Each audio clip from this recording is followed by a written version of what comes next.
Hello, welcome back to my channel. Today we're going to be doing another reality check segment. We're going to discuss Real Housewives of Atlanta Season 14 Reunion Part 1. I'm really excited about this. I'm a huge Roa fan. I love the show.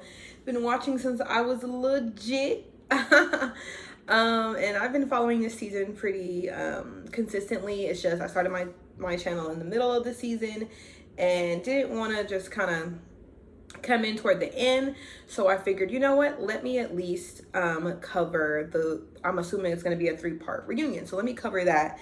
And there's so many things to discuss, and it's a good way to kind of like summarize my thoughts of the season as I've been watching. First, let's talk about the looks. I meant to already have this pulled up, but the ladies went with a, what is it, coral. It was a coral like color theme across the board. I felt like everyone looked really nice. I think everybody nailed it for once. I loved the set design. Whatever team was responsible for that, they did an incredible job. It looked beautiful. I love the moat. I love the I guess, would it be a metaphor? No, I guess the symbolism of them being on an island together. I kind of like that. I love them taking inspiration from Jamaica. I thought that was really beautiful to pay homage. I just really liked the whole aesthetic of everything. So we have Miss Drew. She was styled by the well-known IG Jeremy. Of course, we already know he's gonna slay every time. She looks beautiful. I really like the dress. I even was a fan of the gloves. I did feel like the little part right here was kind of looking like a hand. So that's my only like, Love the hair, love the makeup. She did a very like feminine, very pink, peachy makeup, blush, lip, eye. I really thought that was cute. It was very fitting for the theme. And then she had more of a brown, like giving very much a brunette hair. And I thought that was very complimentary. Then we have Miss Sanya. I think I'm gonna say that for the end. I really like Sanya's dress. I felt like she looked beautiful. I like that she was giving a little body yada, little shoulder, little chest, little leg. I thought she looked really cute. I like the dimensions to the dress. Love the color. I think the bob was perfect. She looked wonderful for her first reunion. I think she nailed it. Miss Marlotta. I feel like I've seen her look better, but it still was very nice. It's kind of giving like, I just think there's too much going on. You got tulle here, you got a tulle train, you got a cutout here, and then there's leg. I think it was just all too much, but her hair and makeup looked flawless as usual. Sheree looked wonderful, had them titties titting. I guess she got her breasts done. They look amazing, looking very healthy. The dress was pretty simple, but it fit her very well. Hair was also pretty simple, nothing really to write home about, but she looked beautiful. Miss Candy was giving me like fairy tale fantasy. I feel she has like more of like a velour or velvet dress. Nice slit action, nice train. She looks beautiful. She did a up ponytail. Sometimes I feel like Candy Glam be looking a little what is it, juvenile sometimes, but she looked beautiful. Candy's one of my faves. She looked beautiful. And last but not least, Miss Twirl, Miss Kenya Moore hair care. She looks beautiful. I see she threw in some pieces looking nice. I like when Kenya switches up her hair and throws in a little bit of that blonde, a little blonde unit, a little blonde U-part moment. She looked beautiful. Her dress was also coral. I love the structure of the gown. It's strapless, but then she's got like, I don't even know how to describe it, but there's like something to shape it here. And then there's a slit, but I don't know. I don't even know how to describe it, but I just like the dimensions to her gown as well. Hair, flawless, makeup, flawless, titties sitting, skin giving. It's everything. So ultimately, everyone looked really great. I love the color scheme that they went with. Now let's get into the mess. So the reunion begins, and We're talking about who's the bone collector. Who is the new bone collector? Did Sheree pass the torch to Drew? Did she pass the torch to Sonya? Sheree's a bone collector and the bone carrier. Drew's a bone carrier. Honestly, can you really have a peach without carrying a bone? Like, honestly. But I feel like sometimes that bone gotta be passed. I think the difference with Sheree and Miss Girl Drew is that when they be throwing these bones, it is like to wreak havoc on your life and your household. And I feel like everybody else is like, well, let me tell you what they talking about, girl, because they talking about you, you know? But I thought that was cute and funny. Way to hold everybody accountable, stuff like that. Drew says that Sonya, is it Sonya or is it Sanya? I thought it was Sanya. I feel like I always hear both. I don't know. I'm gonna go with Sanya. Drew says that Sanya doesn't have a mind of her own. Now, you're a great runner, but you don't have a mind of your own. And I said it and I meant it. And I'm just like, I felt like when she was like, you're a great runner, I do feel like that was her trying to take a dig. Like, you know, you can run, but that brain ain't there. And it's just kind of like, you really can't. Like, here's the thing, Drewski, right? You're not even, I'm gonna have to go there. I'm not gonna hold it back. You're not even like an Emmy award winning actress, an Emmy nominated actress, a Oscar award winning actress, an Oscar nominated actress, MTV movie award nominated actress, BET award nominated actress, NAACP nominated actress. So it's just like, you know, somebody without as many accolades, I just wouldn't think would be speaking on a person that has 4 gold medals. Like, so they have competed at the highest level in their sport, in their field, in their passion. The highest level in the world, Craig. So I just think at that point, you need to find different things to read Sanya for, because the running reads, like, it's really not giving. Not only did Sanya hold 4 gold medals, her time she's still holding a record for her time in her race. And when we seen her run on this season, like, oh my God, like, it really gave me chills. I was like, damn, this girl, of course, obviously she's amazing, but to like see her in action like years later, it's like, wow, this is really, she's true to this, not new to this. So I just feel like any kind of Olympic reads, running reads for Sanya, that ain't the one, boo. Like, when you got 4 gold medals, I don't give a fuck if she only had 1 gold medal. Like, that's not the tea. It's not giving what you think it gives, especially when you, like, girl, we barely know you. And that's why I appreciate Sanya letting her know, baby girl, me and you have been on earth at the same amount of time, and you have achieved mediocrity at best. And yes, we shouldn't be downing each other, blah, blah, but Drew wants to go there about like trying to downplay her running. No, bitch, let's get on you. So I was here for that. Oh God. Then we get into Sheree and Lyrone. Girl, they give us a little recap of some clips of her looking like a damn fool, him coming in there like a stiff ass robot, looking a fucking mess. And she claims that the sex with him was not good. Now, I don't know if I believe that, because I feel like this is just, I mean, you know, it's easy for someone after the fact, after you cried on TV about this man, cried about him standing you up, was doing your jail visits with your jail poses, letting this nigga run up your phone bill, telling us that you thought you was gonna spend the rest of your life with this nigga. Now, conveniently, the sex just was awful and I just couldn't take it anymore. I just really don't believe a lot that Sheree has to say, to be honest. I think she is a liar. I think she's been proven to be a liar. We can tell Sheree, anyway, she can't lie on the spot. She's really bad at it. We can tell that over the years, you know, spring, summer, fall. Show spring, summer, fall, yep. So I don't really know if I believe that. I just feel like that's her way of getting back at him. And I get it. He tried to use you, so you're gonna clown this nigga. Cool. But honestly, like, I would hope that you were dumb over dick and not just a damn fool. at 50 something years old, dating a man in the federal prison. And then you got played by a nigga in the federal prison, but the dick wasn't good. Okay. You better had hoped it was, because that's the only fucking thing that the nigga was offering. But I'm gonna move on. They discussed Candy supposedly shading Sheree on Speak On It, because Andy asked Sheree about, you know, how she had a lot to say about Candy, and she was saying that, well, Candy was speaking about me on Speak On It, da da da da.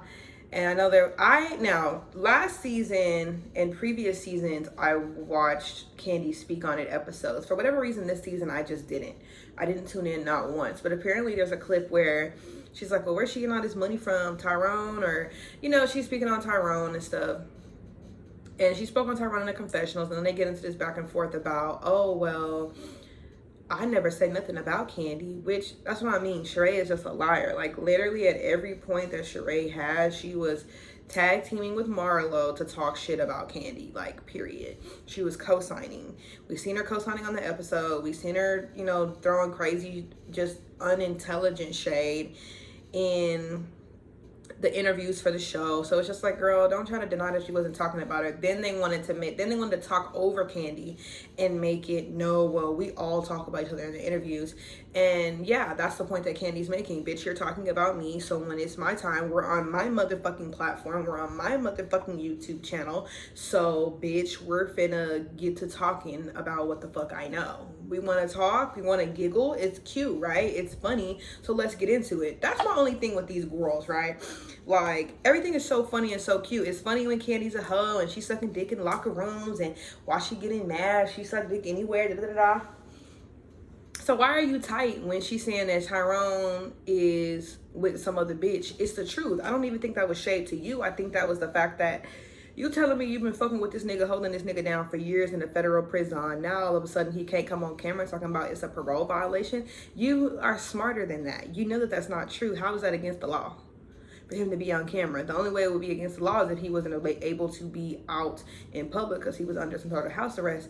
Apparently he wasn't, because according to you, he had been out and about with you. So you don't think that all of a sudden, now that the cameras are on, he wants to, one, play like he didn't know that you were filming, which is a damn lie, because he knows you're filming, because you're talking to him, and he knows you're filming because, as you said, he was using you trying to get deals on the side. So if you're not filming, you weren't on the show last season. So if you're not filming, how does he now? See, that's what I'm talking about.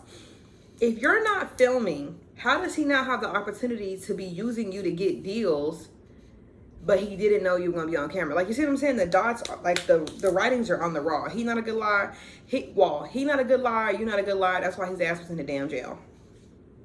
And so I feel like at that point, if he doesn't want to, now he mentioned something about making it public. Like, to me, that's not a red flag that it might be another bitch in the cut in Philly that he trying to keep calm, you know? Like, these niggas be moving snaky when they not in the jail. So you think a nigga that went to jail for fraud ain't moving slick?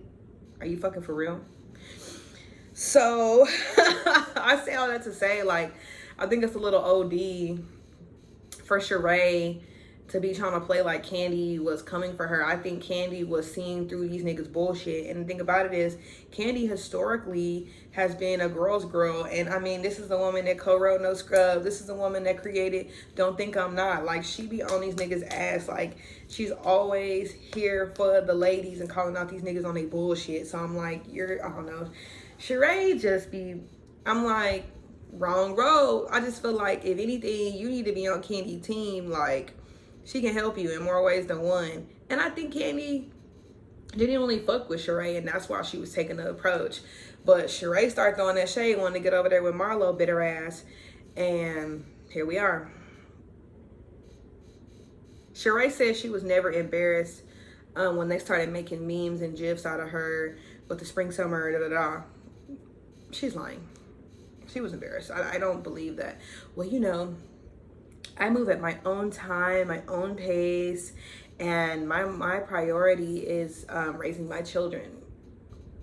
Girl, just say you was playing, like, it's okay. And then they asked her, because she said that she pays, somehow they were talking, and she said that she pays everyone that needs to be paid. Oh yeah, they actually like. So do you, do you not pay people like? Cause that's in the streets basically. She says she pays who need to be paid, and Andy said, "What do you mean you pay who needs to be paid?" She meant every fucking word. She pays who needs to be paid, and I believe that. And she determines that in her mind. And she tried to swing Marlo under that bus with her, and Marlo said, "No, baby, I'm not you. I pay my fucking bills because I got charges, and I got the president of Fendi on speed dial. I be Gucci down. I be Fendi down. So I can't have people saying I don't pay my bills on the blogs. I can't even afford to be playing like that with my name."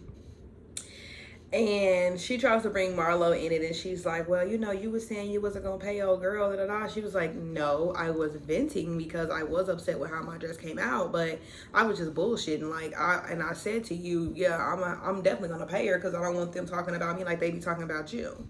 I always pay people. Yeah, because you don't want a bad name of, bitch, you don't pay your bills. You got all this money, you driving a fucking Rolls Royce, but you don't pay your bills. Like, that shit lame as fuck." But Sheree clearly doesn't give a shit because, I'm sure it's lines down the block of people waiting to get their invoice paid from Sheree. I don't even know why you would do business with this hoe at this point, the way that she got such a reputation of not paying people. I'm gonna need my money up front. And I mean that.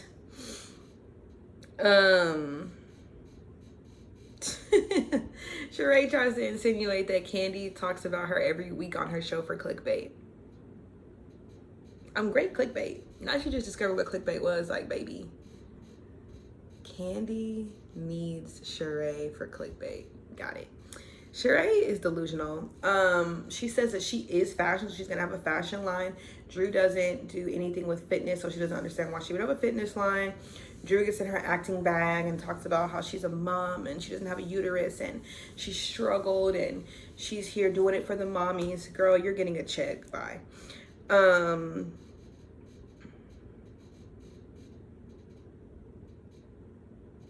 Oh yes, a viewer asked, why does Kandi throw people under the bus with outside information?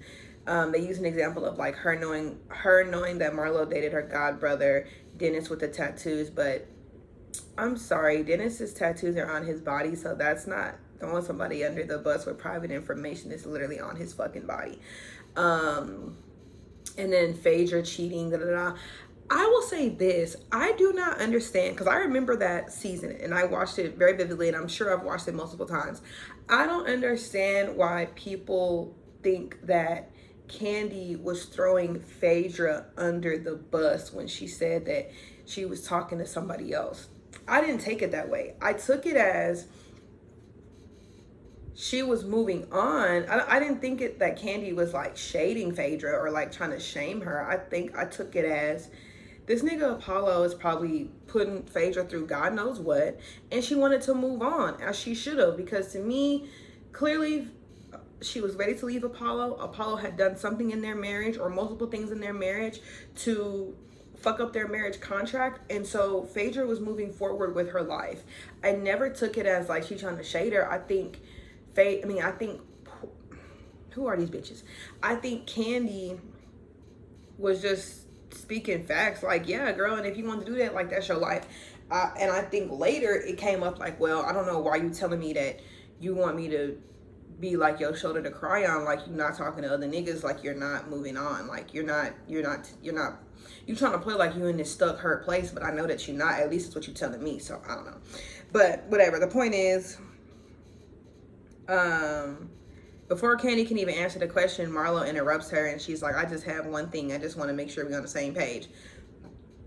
Essentially, she's trying to break down and downplay the TV show deal that Todd and Kandi helped get for Marlo.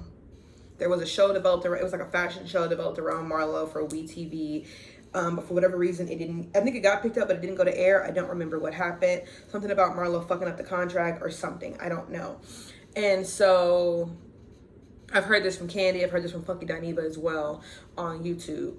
And Marlo, like, is basically like, okay, true or false? Todd called me one day and she said, no, like, you trying to play it to these people like Todd called you out the blue, when no, girl, you contacted me And I said, hey, Todd, what can we do to help her out? And then Todd contacted you, and then that's how we got the ball rolling. Why would I call you? You don't do production. Number one, that's a lie. Two, yes, Todd is more senior in production, but literally Candy has produced TV. She has produced Broadway. She might have even produced film. I don't know. So it's just, I would have came to you for music. Like, that's how I knew Marlo was trying to lie in that moment, because bitch, you done came to Candy multiple times for a lot of shit, I'm sure, over the years. So to try to downplay it like, oh, I would never come to you for TV. Like she don't have no TV credits is insane. But okay, girl.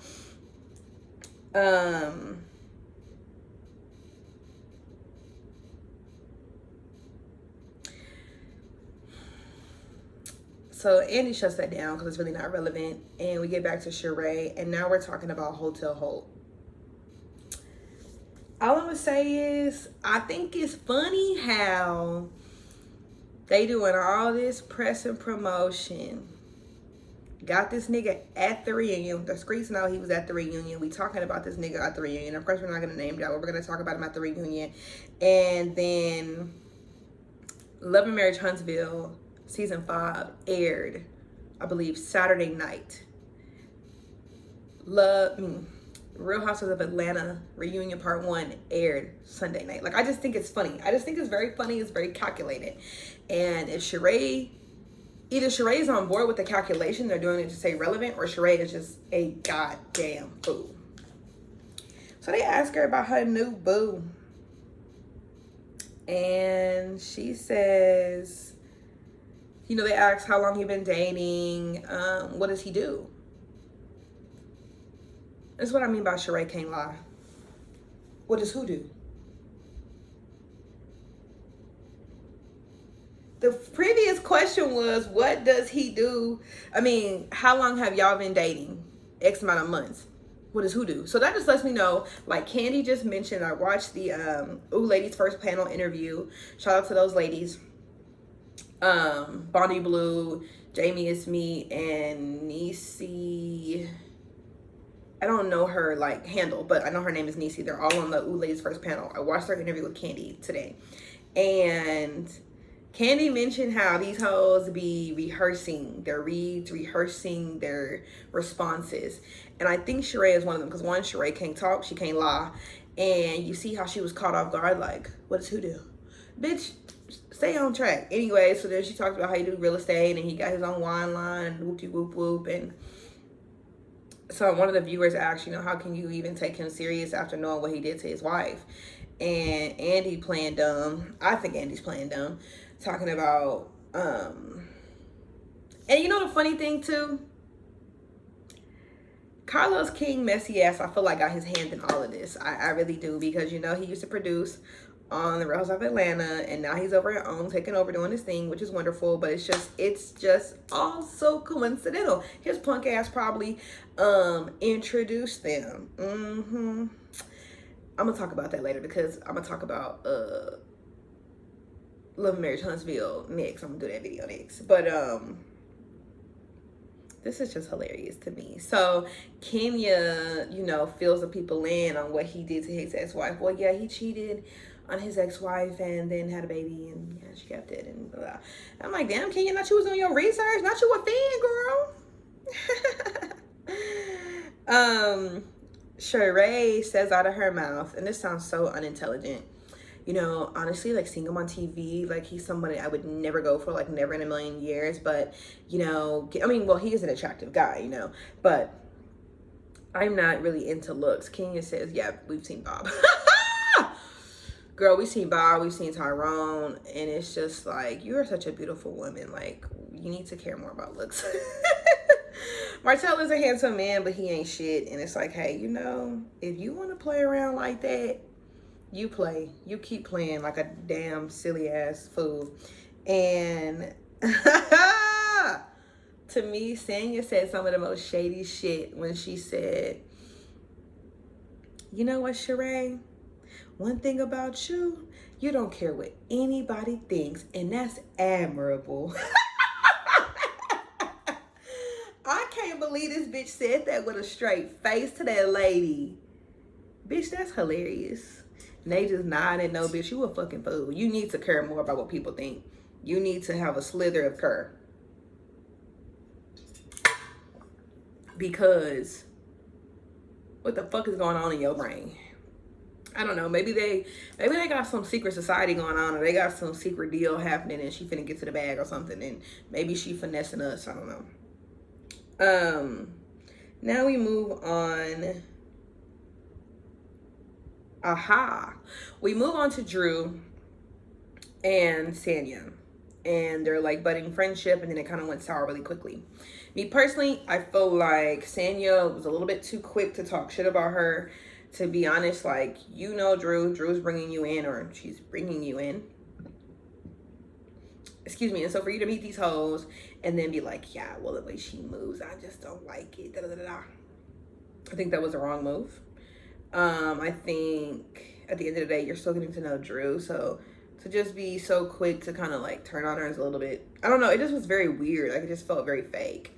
But even though I think Drew ain't shit, but it's just kind of like her timing was weird. Now,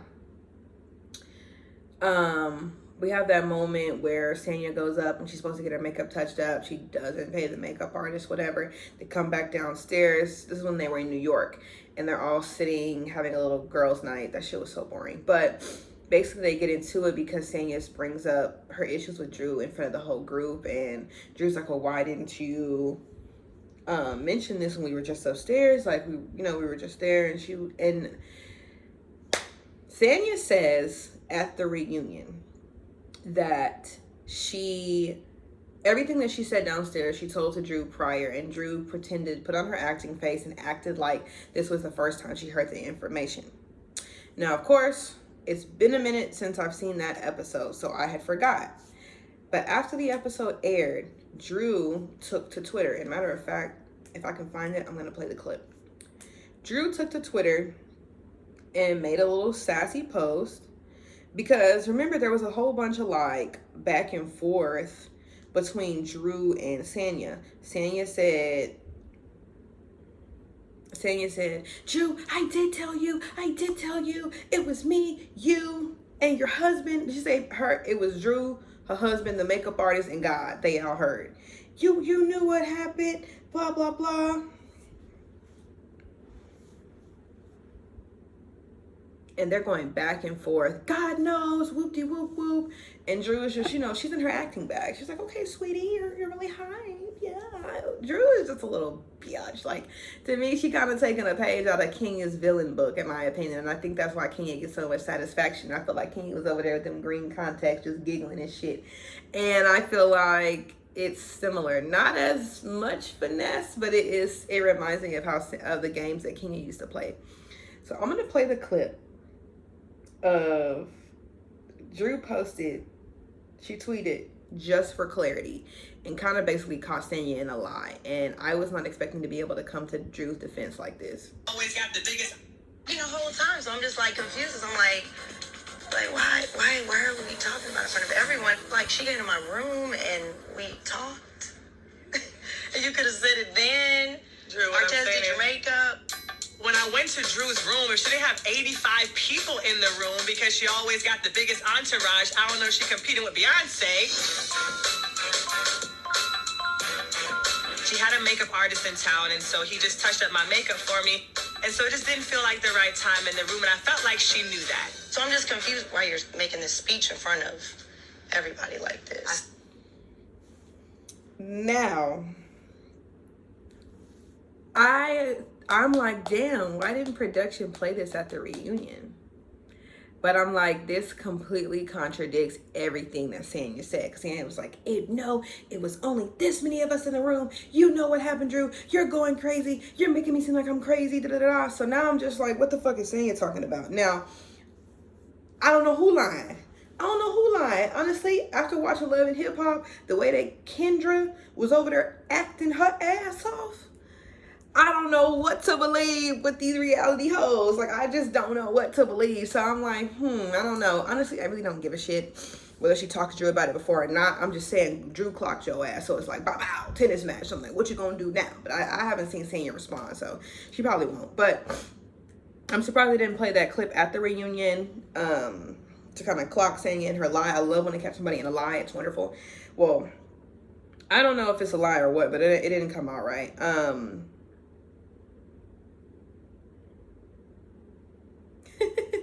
Another thing I found funny was that Drew was over talking this girl the entire time that she tried to speak. The entire time. I ain't got the patience of Job.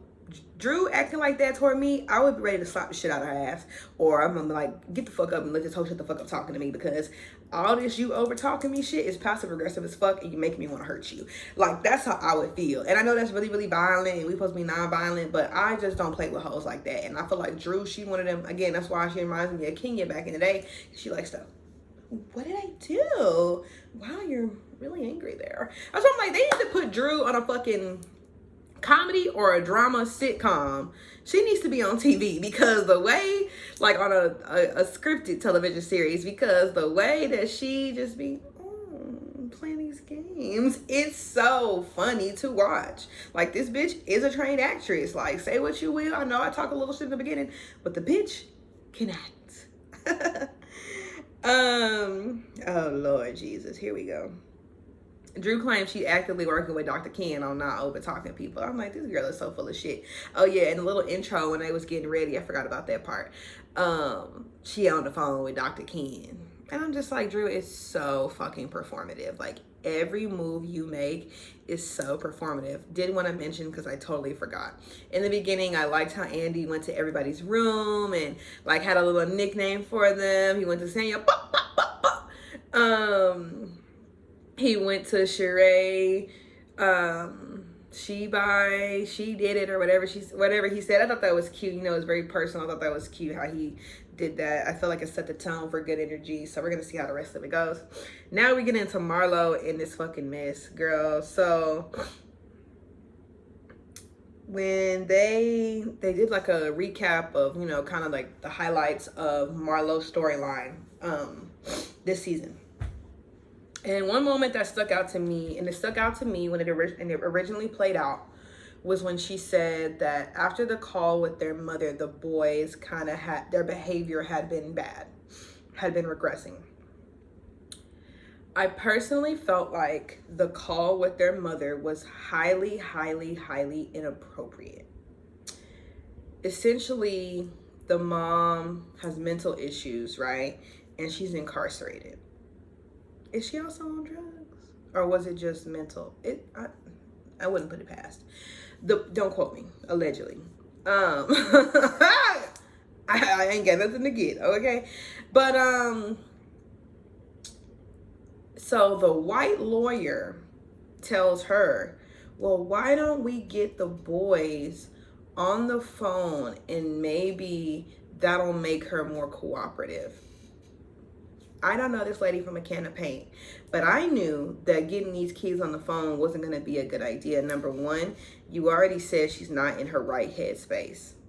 Number two, they haven't spoken to her in I don't know how long. So why would you want to put them on the phone with her when she's not in the right headspace? And then essentially you would be using the boys as a pawn to get her to cooperate, because it was basically something about her case, and she needed to get on the phone and they needed her to cooperate with the treatment or something like that so that it would better her case situation.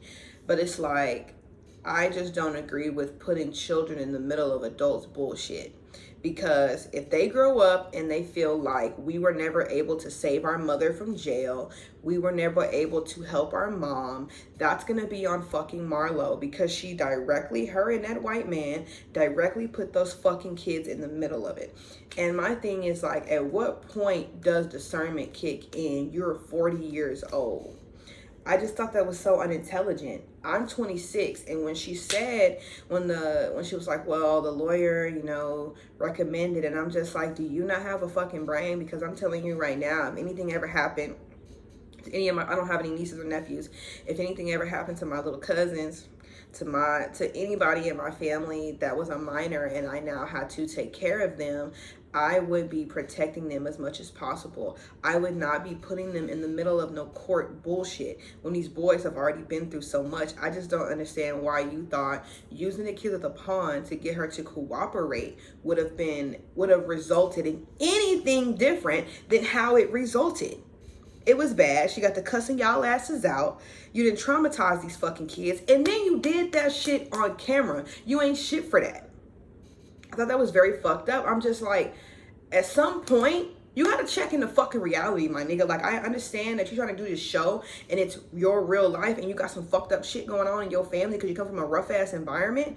But you gotta fucking use your brain, because this is something that these boys are gonna always be able to fucking rewatch. And you did that to them. And I think that's very fucked up. Also, I kicked the boys out. That pissed me off, because I just felt like you so casually, at least 3 different times, spoke about putting them out, and it was so casually. I told them to get the fuck out. I just couldn't do it. I had to go.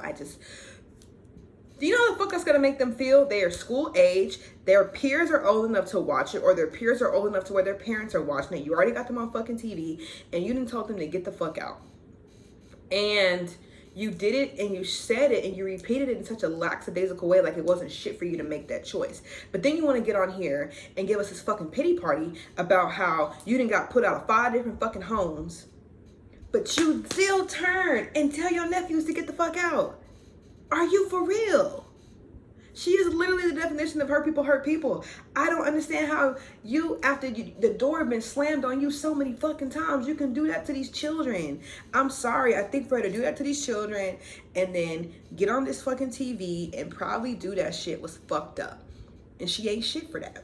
We're going to move forward. Also, I think she ain't shit for putting her mama on TV without her fucking teeth. I do. I think Marlo subconsciously or subconsciously is putting these motherfuckers on TV, these rough ass people in her family, to propel herself as this white knight who came out of the gutter and is doing everything she can to save everybody around her. You're fucked up for putting a lady on TV with no fucking teeth in her goddamn mouth. I'm sorry, I don't agree with that. We would have cut the cameras dead ass. But that's just me. Maybe I'm just a little more protective with my people. Because we already on your ass. We've been on your ass for years since you made that F-word comment. So why the fuck would you put this lady that's already a damn drug addict on TV without one damn tooth in her mouth? Okay, let me move on. She becomes emotional about the visit with her mom. You know, we saw her mom on the TV and she begins to cry. She said it was one of the best visits that they had in years, but it still didn't go exactly how she wanted it to do. What I need Marlo to do, and I mean this in the most sincere and respectful way possible. This is going to be very challenging.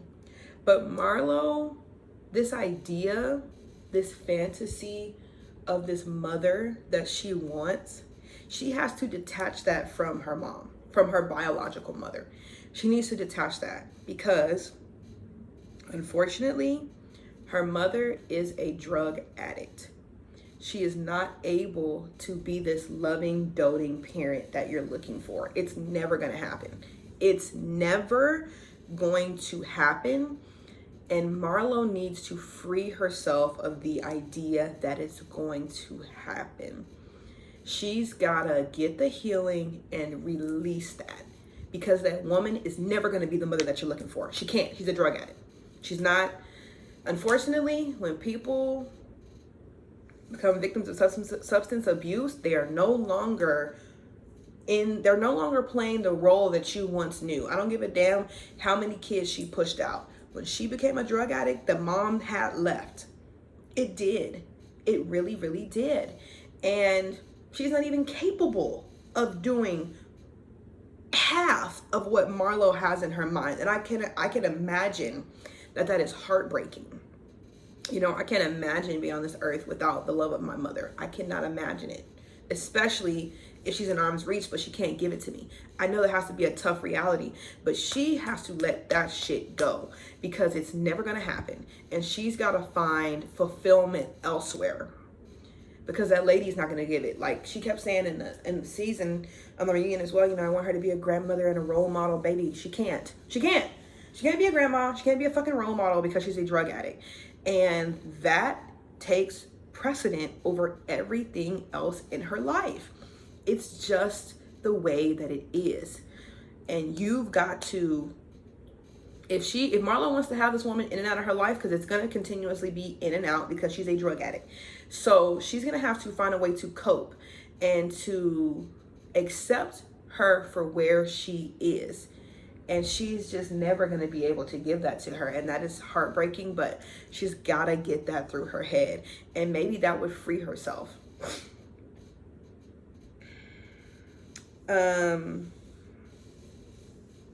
She mentioned that she loves seeing Mama Joyce protect Candy.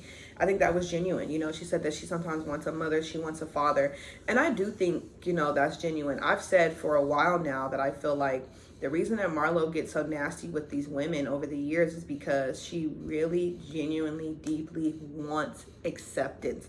She wants love. She wants to be embraced. But she's so hurt, bitter, nasty on the inside that she doesn't know how to give and receive love. She doesn't know how to maintain a healthy relationship with people that she says she loves because of her environment. However, bitch, you're 40. Go to therapy, get a life coach, get baptized, something. Travel to Mecca. I don't know. You need to do something to heal, because everybody got childhood trauma, whether their mama was a drug addict or not. Everybody got childhood trauma, whether they was in foster care or not. But at 40 years old, your trauma cannot be an excuse for you to be a raging, lunatic, mean bitch to people just because your mama wasn't shit. That's not an excuse. It's not fair. Look at Kenya. Kenya doesn't act like that. Now, Kenya can be an asshole, but I don't think that Kenya is anymore an evil, bitter, nasty bitch. I don't even think that Kenya has given me as much venom and nastiness that I've seen Marlo spew, especially this season. Honestly, we can just talk about this season alone. And I think it's such a it's just so mind-blowing to me how in years past, she can just say to everybody, you know, I mean, when somebody your mama don't want to deal with them, I mean, what can you really do when literally your mama gave you up, and the next person gave you up, and the next person gave you up, and the next person gave you up? And I'm not gonna lie, when she was giving her story about, this is Marlo, giving her story about how her mother was so abusive, she was beating her so bad, she was tired of getting beat, she ran away, went to another home, they were abusive, went to another home, they said, oh, my daughter need more love. I cannot even imagine what that did to her as a little girl, for them to say, well, basically the little girl is jealous. And instead of teaching that child a lesson, because you're always going to have to share in life, and mommy is going to be able to give love to a lot of people in life, not just you. And you have to understand how to deal with that. That was a life lesson. But instead of giving her child a life lesson, she put another kid out. That is so dark to me. I'm sorry, that bitch ain't shit for that, in my opinion. But 40 years later. So then another person puts you out, and it's just like, damn, then you end up aging out. And I would imagine that, you know, Marlo went through a lot of abuse, a lot of just bad shit, but it's not an excuse. So I did feel for her, especially when I feel like she alluded to, you know, physical abuse, sexual abuse, and her basically getting into prostitution. I feel like she was alluding to that later on when she says, I was mad at the world, and you know, I began to feel like I wasn't worthy. Why not me? Why am I not picked? Why am I not selected? When it comes to, you know, Roa or just other things in life, like, you know, just not feeling like she was good enough. She has like abandonment issues, of course, due to her upbringing. I mean, how could she not? If people just putting you out as a little kid, how do you not feel like, why am I not good enough to be loved? Your mama beating your ass. Why am I deserving it? What did I do to deserve it? Something's wrong with me that I deserve to get my ass beat like that. And she says something about, you know, they want to judge me for my mugshots, and they want to judge me for this, and you don't know what I've seen. Like, I feel like when she said that, that was her alluding to she didn't see some shit. You know, you don't know what I've seen. You can't imagine what I went through, what I've seen, what I had to do to survive. So that was alluding to the prostitution thing, in my opinion. I don't know, allegedly, but to me it was kind of giving like, bitch, I had to get it out the mud. And that's kind of how I got into this shit. And I could easily see that, her being in the streets doing that. And then, you know, probably meeting some high-class hookers. She probably always wanted to be a fancy bitch. And, you know, figuring out the finesse game and all of that shit. I mean, she had to be a finesser. I mean, look at her. I mean, to come from there, to come from where you come from, like literally nothing. And, you know, in and out of foster care, like you got to learn how to finesse. You got to learn how to hustle, because Ain't nobody ever looked out for you. You always been on your fucking own, you know? So that was sad, but at the same time, it's just kind of like, you have to heal because you're just rotten on the inside. Like, yeah, that's a sad story. I hate that she experienced that as a little kid, but that is not, like Kenya said, that does not absolve you of being an ain't shit ass bitch to everybody. And they asked, you know, was she the housewife you thought she would be? And Kenya said no, because she didn't show the good heart that she had. She just showed how nasty she could be, and I agree. To me, it was just her treatment of them boys. I felt like she used them for a storyline. I did not appreciate that. Marlo's gotta heal. Like, it's really sad. To me, it's sad to watch a grown-ass woman just move in so much hurt like that, not heal, not be evolved, just nasty like that.